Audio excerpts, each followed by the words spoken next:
देता हूं। बस छोड़ दे मौका, मैं इनकी बातें सुनने के लिए नहीं बैठी हुई थी आदिल अब्बासी साहब, जो मैं चाचा और इतनी बदजुबानी सुनूं। अस्सलाम वालेकुम। उस्मा बुखारी की झूठ, बदतमीजी, मक्कारी हर तरफ मशहूर है। आज उस्मा बुखारी ने बड़ी बदतमीजी से इमरान खान के बारे में बातें की। वो ये भी नहीं देखती कि वो किसके खिलाफ कहाँ बैठ के बदतमीजी वाली ज़बान चला रही है, और इमरान खान के खिलाफ बड़ी बदतमीजी की, जिस पर सायरा बानू ने उस्मा बुखारी को मुंह तोड़ जवाब देकर इसकी बोलती बंद कर दी। आए पहले इनकी गुफ्तगू सुनते फिर बात करते हैं। साहब वो कहते हैं कि कोई लीगल हैसियत ही नहीं है इस बयान की, और जो इसाक डार साहब का बयान था वो अंडर ड्यूरेस नहीं था, अंडर प्रेशर नहीं था, लेकिन ये वाला है। और वो कहते हैं कि इसकी कोई कानूनी हैसियत ही नहीं है, वो तो किडनैप हुए हुए थे, किडनैप हुए हुए बंदे से क्या उसके बयान की आप हकीकत बयान करना चाहते हैं? बहुत शुक्रिया। देखो, पहली तो बात यह है कि इलीगल कन्फाइनमेंट जो है वो कौन बताएगा? शुएब शाहीन साहब बताएंगे, पीटीआई बताएगी, इमरान खान बताएगा, या जो कन्फाइनमेंट में है वो बताएगा? और बार बार ये बात हुकूमत करती रही। जब उनसे सवाल होता था हुकूमत से कि जी वो आजम खान कहाँ है, और वो जो है वो जो इनका नैरेटिव है कि जी वो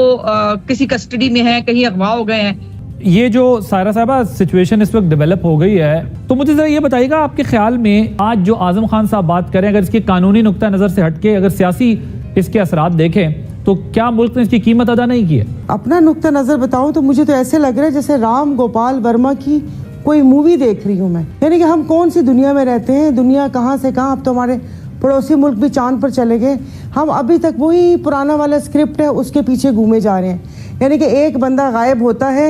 और फिर उसके बाद आप भी इस मुल्क में रहते हैं कि उसके घर वाले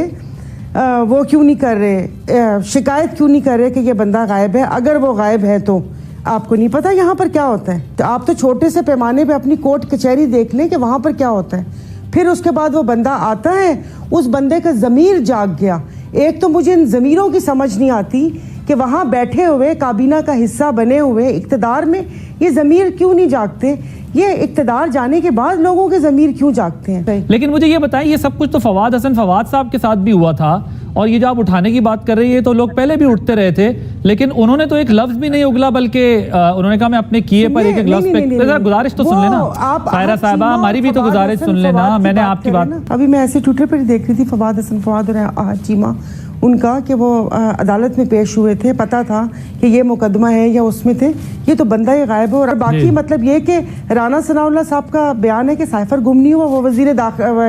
वजारत दाखिला में पड़ा हुआ है। अब आप मुझे बताएं, 2022 में दूसरा बयान होता है, 23 में दूसरा बयान होता है। अब हम किस बयान को सही समझें? उसके ऊपर डिमार्च भी हुआ, फिर उसके बाद कॉन्फ्रेंस भी हुई, फिर उसके बाद सिक्योरिटी काउंसिल का भी हुआ, फिर जब इन्होंने हुकूमत संभाली फिर इन्होंने भी किया, फिर आज़मा साहबा कोई रहे कि ये सुप्रीम कोर्ट के वो क्या कि इसको। ठीक है, मैं आज़मा साहबा से ले लूं कोई बात करना। जी आज़मा साहब, आप कुछ कहना चाह रही हैं? साजिश में शामिल था या नहीं था? अभी ये जो अमेरिका तो हर चीज़ में शामिल है, अमेरिका तो हर चीज़ में शामिल है, हमारे तो निगरान वज़ीर आज़म की सिलेक्शन तक में शामिल है। और अभी जो पेशावर में धमाका हुआ, उनके यूनिफॉर्म और उनका असला भी यहाँ पर मिला है। वो जो क्या जानबूझकर अफगानिस्तान में खेलने के लिए उनके लिए छोड़ गया था, और वो वहाँ से क्या आया, मेरे लिए ये जानना ज़्यादा ज़रूरी है बजाय कि साइफर की तहकीकात। इदारे हैं, तहकीकात करें। जब इतने सारे आप लोगों के पास सबूत और सब चीज़ें हैं, तो इंसाफ के कटहरे में ला के कोई सबको इंसाफ, सच और झूठ और दूध का दूध और पानी का पानी दिखा देना। सायरा साहब को क्यों उलझाया हुआ है? शुएब साहब, मुझे ये बताइएगा की बात तो मैं आपको ये कह रही हूँ कि वो तो हमारी हर चीज़ में शामिल है। जी, ये बात आपकी ठीक है, अभी तक शामिल है, अपोजिशन में भी शामिल है, हुकूमत में भी शामिल है, अपोजिशन भी उधर देखे, हुकूमत भी उधर देखे, ये बात आपकी बिल्कुल ठीक है। मैं अल्हम्दुलिल्लाह अपनी पार्टी को अपोजिशन समझती हूँ, हम तो किसी तरफ नहीं देख रहे, बाकी वो तो बी टीम है।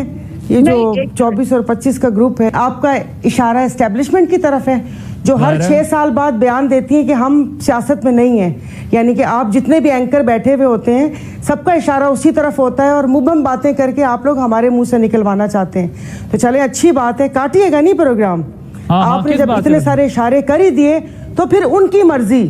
जब होगा इलेक्शन उनकी मर्जी। ये तो सारे मोहरे हैं। आप हमसे कह रहे हैं ना, तो फिर ये जितने भी ये 342 मेंबरान बैठे हुए, अब मैं कोई नेशनल टीवी पे ऐसा लफ्ज़ नहीं बोलना चाहिए कि शर्म आनी चाहिए कि जो इतनी मूछें दाढ़ी रख के हम उस तरफ देख रहे हैं। تو پھر جو ان کا فیصلہ ہوگا الیکشن کروانا ہے نہیں کروانے کب ہونا ہے ٹیکنوکریٹ گورنمنٹ آنی ہے نگراں وزیر اعظم امریکہ سے آئے گا کدھر سے آئے گا سب ادھر دیکھ رہے ہیں یہ آپ ہم سے نہ پوچھیں ہمیں کچھ بھی نہیں پتا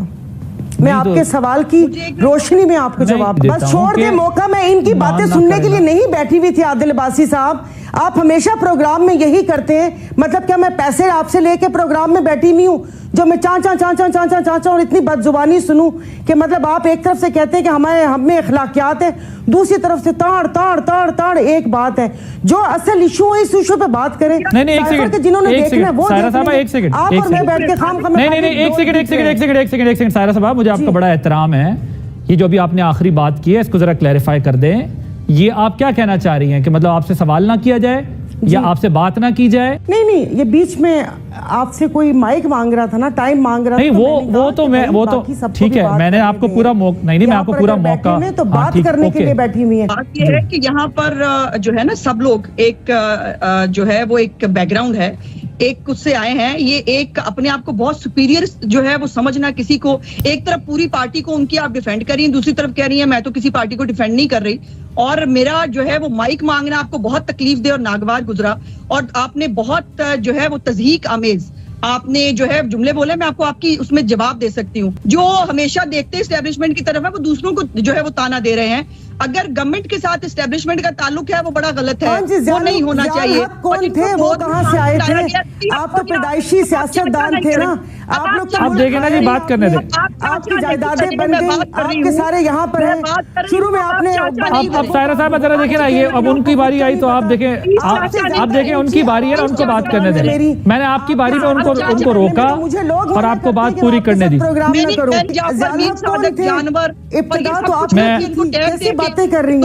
ناظرین عمران خان نے جلسے میں جو سائفر لہرایا تھا اس کی حقیقت اب سب پہ آیا ہو چکی ہے کہ عمران خان کو بیرونی سازشوں کے تحت حکومت سے ہٹایا گیا اور بہت سی رپورٹیں اور تفتیش سے بھی یہ ثابت ہو گیا ہے کہ عمران خان کو بیرونی طاقت نے ہی ہٹایا ہے عثمہ بخاری اور نون لیگ والے آج بھی اس بات پر بضد ہے کہ عمران خان کا بیانیہ جھوٹا ہے اس کے باوجود وہ عمران خان کے خلاف آفیشل سیکرٹ ایکٹ کے مطابق کیس چلانے پر تلے ہوئے ہیں اگر ان کو لگتا ہے سائفر جھوٹا ہے تو پھر عمران خان پہ سائفر لیک کرنے کی قانونی کارروائی کیوں کی جا رہی ہے ناظرین عمران خان کے پارٹی ممبر اعظم خان جنہوں نے عمران خان کا سائفر کے معاملے میں بڑا ساتھ دیا تھا کو اغوا کر لیا گیا اور اتنی بلیک میلنگ اور پریشر کیا گیا کہ انہوں نے اپنی خاندان کی جان بچانے کے لیے یہ جھوٹا بیان دینا پڑا کہ سائفر والی کہانی جھوٹی ہے سائرہ بانو نے عثمہ بخاری کا بڑا اچھا جواب دیا کہ جب امریکہ پاکستان کا ہر فیصلہ کرتا ہے جس کو چاہے اٹھا لیا جاتا ہے اس کے گھر والے بھی خاموش رہتے ہیں کیونکہ وہ جانتے ہیں اگر انہوں نے آواز اٹھائی تو ان پر بھی آفت آن پڑے گی آخرکار امپورٹڈ حکومت کی سازش کامیاب ہو گئی اور اعظم خان کو عمران خان کے خلاف گواہی دینے پر مجبور کر دیا لیکن انشاءاللہ تعالی اس کے باوجود یہ لوگ عمران خان کا کچھ نہیں بگاڑ سکتے کیونکہ عمران خان کے ساتھ اس کا اللہ ہے اور پاکستان عوام کی دعائیں ہیں ناظرین آپ کی کیا رائے ہے کمنٹ میں ضرور بتائے گا اور اگلے ویڈیو کے لیے ہمارے ساتھ بنے رہیے جب تک کے لیے اللہ حافظ